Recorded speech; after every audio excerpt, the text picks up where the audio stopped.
Hello मेरे प्यारे friend, कैसे हो? आशा करते हो आप लोग बहुत अच्छे होंगे। और आज है टास्क सीरीज का डे 37। सबसे पहले आप लोग को स्वतंत्रता दिवस की ढेर सारी शुभकामनाएं। और मुझे पूरी उम्मीद है कि आप लोगों की पढ़ाई बहुत अच्छे से चल रही हो, क्योंकि हम स्टूडेंट हैं और हम स्टूडेंट का कर्म है पढ़ाई करना।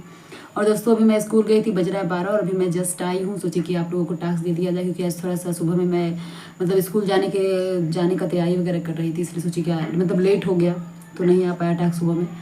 तो ये टास्क आपको आज शाम तक मिल जाएगा। तो दोस्तों, मैं सोची कि सबसे पहले आप लोग के लिए टास्क ही दे दिया जाए। जो टास्क सीरीज चल रहा है, जो आपको पता है, इससे आपको बहुत ज़्यादा फायदा हो रहा होगा।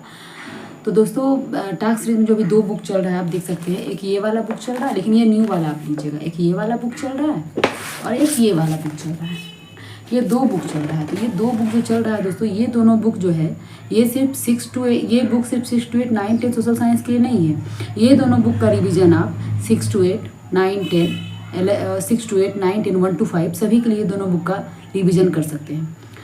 11, 12 के लिए भी कर सकते हैं। अगर इस बुक का आप रिवीजन करते हैं तो आपको 40 मार्क्स के साथ साथ आपके सब्जेक्ट में भी ये बहुत ज़्यादा हेल्प करेगा। और ये दोनों बुक सभी क्लास के लिए बहुत ज़्यादा इंपॉर्टेंट है। आपको एग्ज़ाम, अभी इसको रिवीजन करने के बाद जब एग्ज़ाम पास आएगा तो ये रिवीजन के फॉर्म में बहुत अच्छी किताब है। इससे आपको समझ में आएगा आखिर किसी भी चैप्टर से सवाल कैसे पूछे जाते हैं, क्योंकि इसमें जो सवाल है वो ऑब्जेक्टिव फॉर्म में है।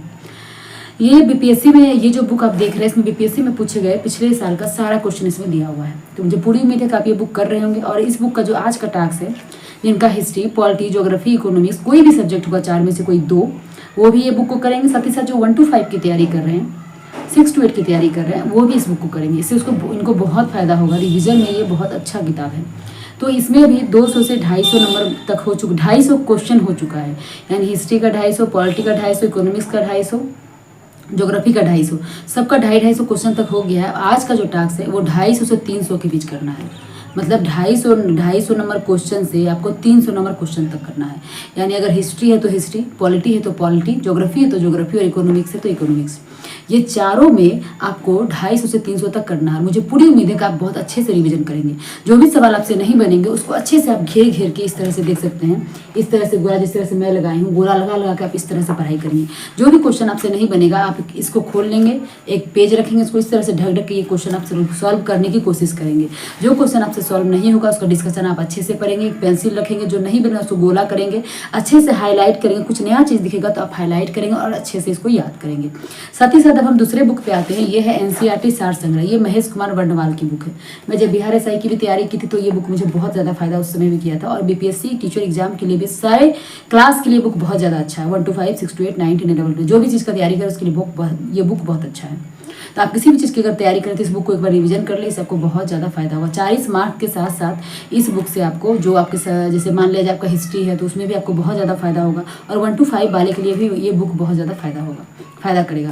तो ये वाले बुक में अभी अगर हिस्ट्री सब्जेक्ट है तो हिस्ट्री, पॉलिटी है आपका तो पॉलिटी, ज्योग्राफी है तो ज्योग्राफी, इकोनॉमिक्स है तो इकोनॉमिक्स, जो भी सब्जेक्ट आपका अगर है तो आप इस बुक से, अभी मैं इसके पहले जो टास्क में दी थी मतलब इसके पहले वाला जो टास्क सीरीज में मैं दी थी, वो मैं दी थी एक एक पेज याद करने। जिस तरह से देख सकते हैं मैं किस तरह से पढ़ी हूँ, देखिए इस तरह से आपको पढ़ना पड़ेगा।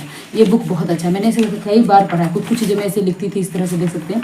तो मैं ये एक पन्ना दी थी याद करने, अभी स्टार्ट ही की हूँ। ये बुक आप जुड़ के आप सारा क्लास के लिए कर सकते हैं, इससे आपको बहुत फायदा होगा। तो ये एक पन्ना मैं की हूँ, एक पेज देख सकते हैं मैं किस तरह से पढ़ती थी, देखिए। तो एक पन्ना मैं दी थी ये वाला। अब आज मैं देती हूँ दूसरा पन्ना, यानी एक पन्ना बस अभी कंप्लीट हुआ है। अब आज मैं देती हूँ दूसरा पन्ना, लेकिन ये 2 पेज, यानी कि एक पन्ना हो चुका है जिसमें 2 पेज होता है, एक पन्ना हो चुका है। अब आपको आज 2 पन्ना करना है, यानी कि 2 पेज, मतलब 2, ये 2, 1 और 2, इस तरह से आपको करना है सारे सब्जेक्ट में, हिस्ट्री में, पॉलिटी में, ज्योग्राफी में, इकोनॉमिक्स में, जिसका जो सब्जेक्ट है आप उसे कर सकते हैं। ये रिवीजन करने से आपको बहुत ही ज़्यादा फायदा होगा। और मुझे पूरी उम्मीद है कि आप इस दोनों बुक को जरूर अच्छे से करेंगे। ये बुक मैं फिर से करवाऊंगी, ये बुक को 2 से 3 बार रिवीजन में करवाऊंगी। और देखिए ये बुक भी, और इस टास्क सीरीज के माध्यम से मैं आपको लुसेंट, क्राउन और एनसीईआरटी 9, 10 का करवा चुकी हूँ। उसके बाद मैं ये दोनों बुक करवा रही हूँ। 1 से 2 दिन में मैं आपको करंट अफेयर्स के लिए भी स्टार्ट करूँगी। साथ ही ही साथ इसके बाद भी जो चीज़ मैं की हूँ वो सारा एग्जाम तक मैं आपको करवाऊंगी। इस टास्क से जुड़ के आपको बहुत ज़्यादा फायदा होगा। दोस्तों मैं कहना चाहती हूँ कि अभी जैसे फॉर्म नहीं आया, नेक्स्ट मंथ सुन रहे हैं फॉर्म आने का मतलब चांसेस बहुत ज़्यादा है। तो नेक्स्ट मंथ अगर फॉर्म आएगा तो फॉर्म आने के पहले जितना ज़्यादा फॉर्म आने के पहले जितना ज़्यादा पढ़ना है पढ़ लीजिए। जब आपका फॉर्म आएगा तो 1 से 2 बुक को ही बार बार रिविजन करिएगा। दोस्तों यही मतलब मैं भी स्ट्रेटजी अपनाई थी, ये ऐसे अपनाने से आपको बहुत ज़्यादा फायदा होगा। अभी जो भी बुक पढ़ना है पढ़ लीजिए, जब एग्जाम आएगा तो 1 से 2 मतलब 2-3 बुक को ही बार बार आप रिविजन करिएगा। इससे क्या होगा, आपका रिजल्ट लेने में अच्छा स्कोर आपका होगा। और इस टास्क से जुड़ के अगर आप इन सारी चीज़ों को रिविजन करते हैं तो आप खुद जब मॉक टेस्ट देंगे तो आपको उसमें अच्छे नंबर आएंगे, उसमें आपको नंबर बढ़ेंगे। इससे आपको बहुत ज़्यादा फायदा होगा। दोस्तों तो मैं ही कहना चाहती हूँ कि आप लोग बहुत अच्छे से पढ़ें, मेहनत करें और वैकेंसी बहुत जल्द आएगी। और दोस्तों जब इतना हल्ला हो ही गया है, किसी भी आपको पता होना चाहिए, जिसमें कोई बात होती है ना उसी की बात होती है, ये कहावत है। तो TRE4 में कुछ बात है तभी तो उसकी बात हो रही है ना। तो मैं यही कहना चाहती हूँ कि आप मेहनत से पीछे ना भागे, मेहनत करते रहे। जीवन जो है मेहनत का नाम है। और मैं एक जब से कह देना चाहती हूँ, जो इंसान अच्छा होता है ना बात उसी की होती है। ये बात आप ध्यान रखिएगा। जो इंसान सबसे दुनिया में अलग होता है ना, आप में कुछ तो बात है तभी तो कोई लोग इंसान आपका बात कर रहा है। तो मैं यही कहना चाहती हूँ, सारे चीज़ को छोड़िए, अपने काम पे फोकस करिए। जो इंसान आपको अगर गिराने में लगा हुआ है, जो भी आदमी आपको गिराने में जितना लगा हुआ रहेगा ना, आप उतना ऊपर उठिएगा। ये आप नहीं, ये भगवान करते हैं, ये अल्लाह करते हैं। आपके हाथ में, हमारे हाथ में कुछ नहीं है। हमारे हाथ में सिर्फ हमारा कर्म करना। और अगर हम दिल से कर्म करते हैं ना तो लोग चाहे आपको कितना भी नीचे गिराने की कोशिश करें, आप उतना ही ऊपर जाएंगे। ये मेरी अपनी सोच है, ये मेरे लाइफ का एक वसूल है। मैंने अपनी लाइफ में ऐसा देखा है। लोग मुझे जहाँ पे मैं काम करती हूँ ना, जहाँ पे मैं जॉब करती हूँ, ऐसा नहीं दोस्तों। मैं एक चीज़ आपसे और शेयर कर दूँ कि आप भी भावी शिक्षक बनने वाले हैं। मैं सोचती हूँ क्यों ना आप हमारे एक फैमिली की तरह हैं। जब आप मुझे अपना मतलब बहन दोस्त जो भी मानते हो, मैं भी आपको अपना छोटे भाई बहन की तरह मानती हूँ। जो बड़े हैं उनको मैं भैया मानती हूँ। सबको मैं अपना एक तरह से, मुझे लगता है कि ये मेरा एक परिवार है। और मुझे आप लोगों से अपनी बातें शेयर करना मुझे बहुत ज़्यादा पसंद है। इस टास्क तो मैं कहीं भी लिख के दे सकती थी, लेकिन मैं सोचती हूँ कि आप लोगों से बातें करूँ ताकि आप लोगों को अच्छा लगे, कुछ चीज़ें समझ में आए, मोटिवेट हो आप लोग। मैं यही कहना चाहती हूँ दोस्तों, जॉब के बाद भी थोड़ी परेशानी है। अब जैसे मैं लड़की हूँ, मैं जॉब कर रही हूँ, ऐसा नहीं कि मेरे साथ परेशानी नहीं है। जहाँ पे मेरा स्कूल है, 30 से 40 लोग वहाँ पे काम करते हैं, 30 से 40 टीचर है वहाँ पे। मतलब काम करना मीन्स कि बच्चों को पढ़ाना। लेकिन दोस्तों अब 40 लोग 40 फैमिली से आए हुए हैं, क्या सबकी सोच एक जैसी होगी? नहीं होगी ना। तो मुझे बस ऐसे लगता है, मैं सिर्फ अपना काम करती हूँ। और जिंदगी में इंसान को अपना काम करना चाहिए। बाकी जिसको जो बोलना है वो बोलने दीजिए, उससे कोई फर्क नहीं पड़ता है। आप अपना काम करते रहे और मेहनत करते रहे बस। और दुनिया जिसमें कोई बात होती है, इंसान उसी का कोई बात करता है, मुझे बस यही पता है। और आप सिर्फ अपने कर्तव्य को करिए, अपने कर्म को करिए। बाकी लोगों का टांग खींचना काम होता है, उससे कोई फर्क नहीं पड़ता है। अपना काम आप करते रहिए और बस। और मैं कुछ नहीं कहना चाहूँगी। मेहनत करिए, जीवन में ज़िंदगी इसी का नाम है। और लगे रहेंगे तो एक सीट आपका हो ही जाएगा। जैसे कि आज मैं हूँ आपके सामने। और ये इस तरह का देखिए, इस तरह का आइडेंटिटी कार्ड आपको मिलेगा, आई कार्ड। तो मैं यही कहना चाहूँगी दोस्तों कि पढ़िए, मेहनत करिए, ज़िंदगी इसी का नाम है। और किसी भी चीज़ से घबराइए नहीं। और देखिए, कई बार ऐसा होता है जहाँ पे हम काम करते हैं ना, जब आप अच्छा काम करेंगे ना, आप जब बच्चे आपके साथ होंगे, सब लोग आपकी तारीफ करेंगे, तो कुछ लोगों को बहुत बुरा लगता है। ऐसा मैं भी काम कर रही हूँ तो मैं इस चीज़ को देखी हूँ। लेकिन फिर भी मैं अपने कर्म को करना नहीं छोड़ती। मैं सोचती हूँ मैं जा रही हूँ स्कूल तो मुझे बच्चों को पढ़ाना है, बच्चों के साथ रहना है, बच्चों के लिए मुझे खड़ा रहना है। बहुत कुछ ऐसे 1-2 लोग होते हैं जो कमेंटबाजी बहुत सारी चीज़ें करते हैं, लेकिन मुझे इससे कोई फर्क नहीं पड़ता है। मैं सिर्फ अपना काम करती हूँ।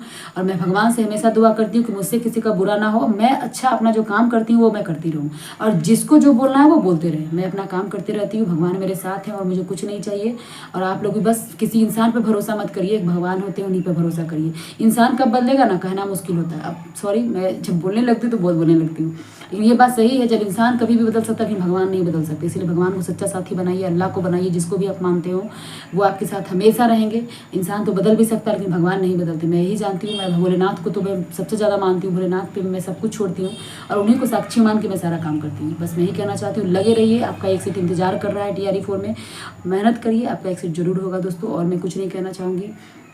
बाकी दुनिया सबके पीछे, जो अच्छा करता है उसके पीछे पड़ी ही रहती है। बहुत सारी परेशानियां, बहुत कुछ होता है। लेकिन सभी बातों को एक तरफ रखिए और आप अपनी मंजिल को एक तरफ रखिए और मंजिल पे ही फोकस करिए। जिसको जो करना है करने दीजिए बस। और मैं क्या ही बोलूँ, बहुत तरह का परेशानियाँ, बहुत सारी मेरी बहनें हैं, भाई है, बहुत सभी लोगों को सब प्रकार की दिक्कत है, अलग अलग प्रकार की, कि कोई इंसान ऐसा नहीं जो बिना दिक्कत का है। तो वीडियो बहुत लंबा रहा, मैं लंबा नहीं करना चाह रही थी, बस पता नहीं क्यों। अगर कुछ बुरा लगा होगा तो मुझे सॉरी, मुझे माफ़ कर दीजिएगा, मुझसे गलती हो गई है। और कोई तो, और वीडियो अच्छा लगा तो लाइक करिए, चैनल पर नए सब्सक्राइब कर लीजिए। और वीडियो अच्छा लगा तो लाइक, सब्सक्राइब और कमेंट जरूर करिए। और फिर से दोबारा मैं आपसे कहती हूँ, स्वतंत्रता दिवस की ढेर सारी हार्दिक शुभकामनाएँ। और बस आप लोग आज के दिन जलेबी खाइए, खुश रहिए, मस्त रहिए, अपनी लाइफ में व्यस्त रहिए। और बस यही कहूँगी, अपना काम जरूर करिए, अपना काम करते रहिए, अपना कर्म करते रहिए, भगवान आपको देख रहे हैं, हमेशा वो आपके साथ है, बस किसी के साथ गलत मत करिएगा। बाय बाय, और सॉरी, थैंक यू दोस्तों आपको हमारे चैनल में आने के लिए। और आप लोग मेरे परिवार है, मुझे आप लोग के साथ बहुत बहुत अच्छा लगता है, और आप लोग का कमेंट पढ़ के मुझे बहुत खुशी मिलती है। जब आप लोग कुछ लिखते हैं तो मुझे बहुत अच्छा मोटिवेशन मिलता है कि इतने सारे लोग मेरे भाई बहन मेरे साथ हैं और मुझे कुछ नहीं चाहिए बस। ओके दोस्तों, बाय बाय, थैंक यू।